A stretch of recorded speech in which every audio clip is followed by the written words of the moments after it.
Morning students,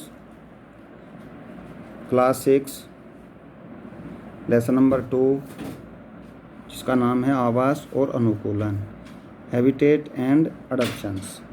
habitat आवास, अनुकूलन adaptation. आवास और अनुकूलन, ये आप सभी जानते हैं कि जो जीव पृथ्वी पर जीवित है वो किसी न किसी स्थान पर अवश्य रहता है।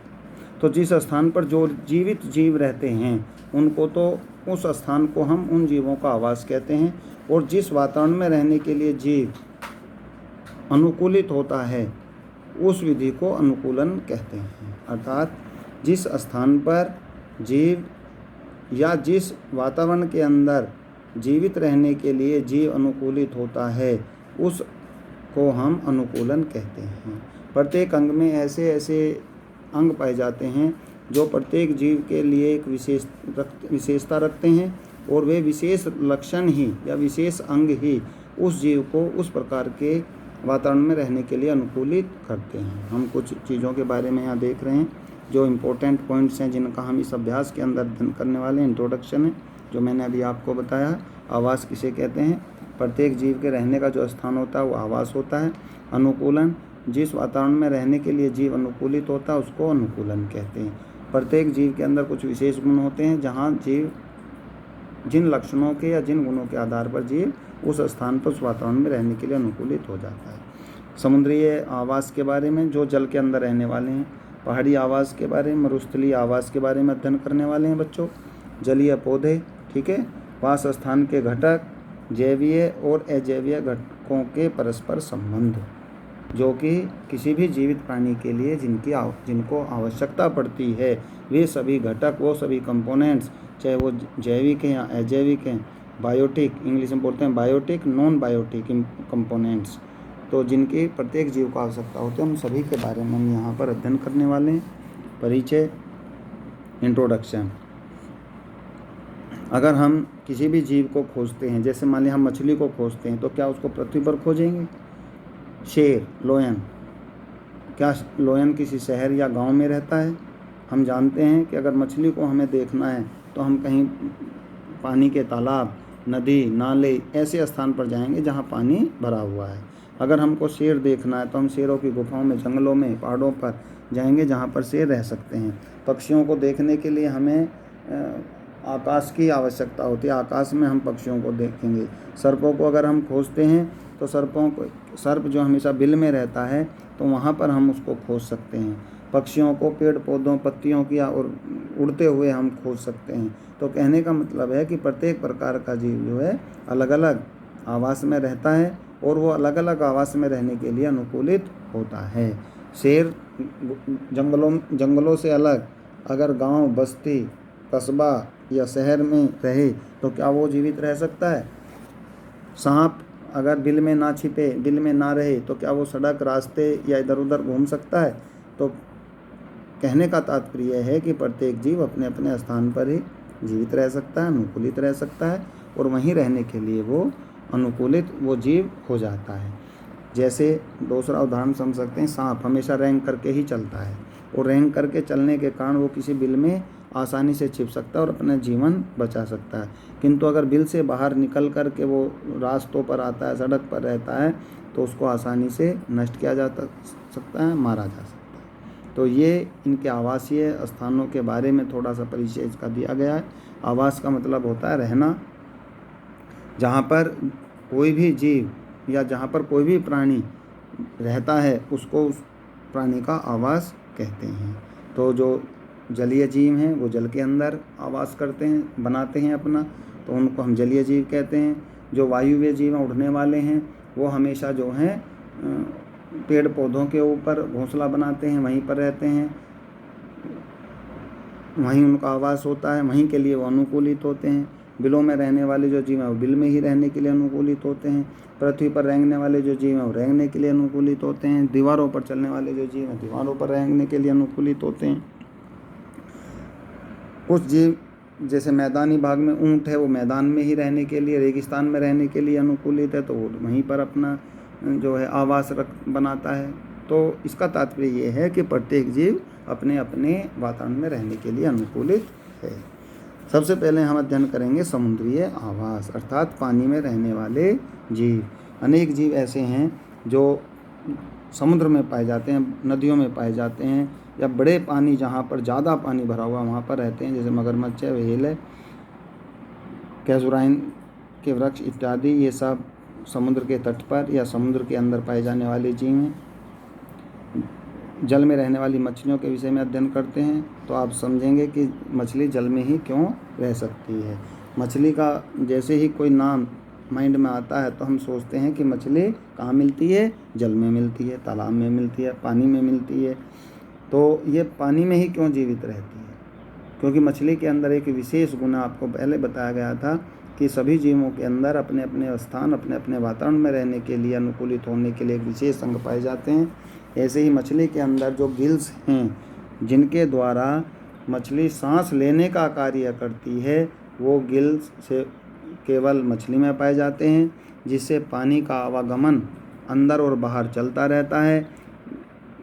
जो पानी अंदर जाता है उस पानी के अंदर घुली हुई ऑक्सीजन अंदर पहुंच जाती है। उसी पानी के द्वारा घुली हुई अंदर से कार्बन डाइऑक्साइड बाहर आ जाती है।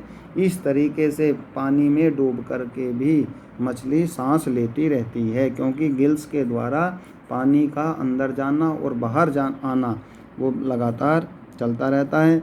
इस प्रकार से हम कह सकते हैं कि मछली सिर्फ पानी में ही रह सकती है। अगर मछली को जल से बाहर निकाल दिया जाएगा तो उसका जो है सांस लेना मुश्किल हो जाए, क्योंकि गिल्स के द्वारा पानी का आदान प्रदान, आवागमन बंद हो जाता है। तो ये सिर्फ पानी के अंदर ही, केवल पानी के अंदर ही जीवित रह सकती है। तो इसको चीज़ को आसानी समझ सकते हैं कि मछली एक जलीय जीव है। मछली का जो अगला सिरा है वो नुकीला होता है, आसानी से पानी को चीर कर वो तैरती रहती है और डूब करके अपना जीवन यापन करती रहती है। जो मछली का शरीर है वो धारा रेखीय होता है, सिमेट्रिकल होता है, जिसे तैरने में आसानी रहती है। जैसे नाव का आकार होता है, आगे से नाव नुकीली होती है, बीच से मोटी होती है, पीछे से पतली होती है। इसी प्रकार मछली का शरीर भी नाव की तरह ही होता है, जिससे वो आसानी से पानी के अंदर जीवित रह सकती है। शरीर के ऊपर सल्क पाए जाते हैं जो जल के आवास के अनुकूल बनाते हैं, और मछली जो है आसानी से गिल्स के द्वारा सांस लेकर तैरती रहती है और पूर्णतः वो जल में रहने के लिए अनुकूलित है। अगर जल से बाहर उसको निकालेंगे तो तुरंत समाप्त हो जाती है। इस आधार पर हम कह सकते हैं कि मछली का जो शरीर है वो पानी में ही रहने के लिए अनुकूलित होता है। तो जो जीव जहाँ रहता है, वो जिस परिवेश में रहता है, जिस वातावरण में रहता है, तो उस जीव का वो ही स्थान आवास कहलाता है। पानी में रहने वाले जो जीव हैं वो पानी में अपना आवास बना लेते हैं। जो पेड़ पौधों पर रहने वाले जीव पेड़ पौधों पर अपना आवास बना लेते हैं। उड़ने वाले पक्षी जो हैं पेड़ पौधों पर आवास बना लेते हैं। रेंगने वाले पक्षी ज़मीन पर वो बिल में अपना आवास बना लेते हैं। तो इस प्रकार से सभी जीव अपने अपने वातावरण में रहने के लिए अनुकूलित हो जाते हैं और वहीं पर वे उग करके, पैदा होकर के भोजन, पानी, हवा, प्रकाश इत्यादि ग्रहण करते रहते हैं और अपने जीवन की संबंधित सभी चीज़ों की आवश्यकताओं की पूर्ति करते रहते हैं। तो इसको कहते हैं हम घर।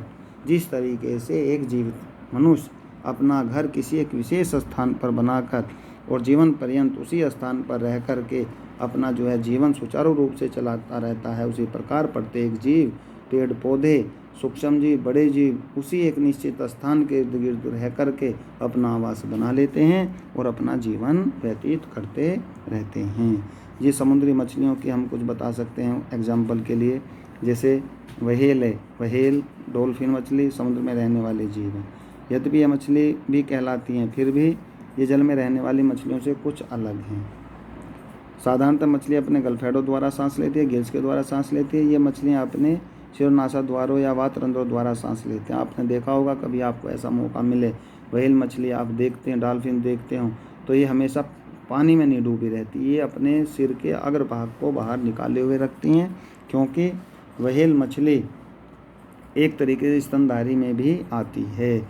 मनुष्य जैसे लक्षण व्हेल मछली के अंदर पाए जाते हैं। जैसे मनुष्य नाक से सांस लेता है, व्हेल मछली भी नाक के द्वारा सांस लेती है। तो इस तरह ये अपने सिर को बार बार बाहर निकाल करके सांस लेने के लिए ऊपर एक जंप लगाती है और फिर पानी के अंदर चली जाती है। तो कहने का तात्पर्य ये है कि कुछ जीव मछली की तरह रहते हुए भी मनुष्य की तरह सांस लेते हैं और वो काफ़ी समय तक जल के अंदर नहीं रह सकते। सांस छोड़ने के लिए या लेने के लिए जल की सतह पर वो अपना मुख बाहर निकाल लेते हैं और अपना जीवन यापन करते रहते हैं। हमने ये अभी चर्चा जो की है वो समुद्री आवास के बारे में की है, बच्चे समझ रहे होंगे। इससे नेक्स्ट नंबर आता है पहाड़ी आवास।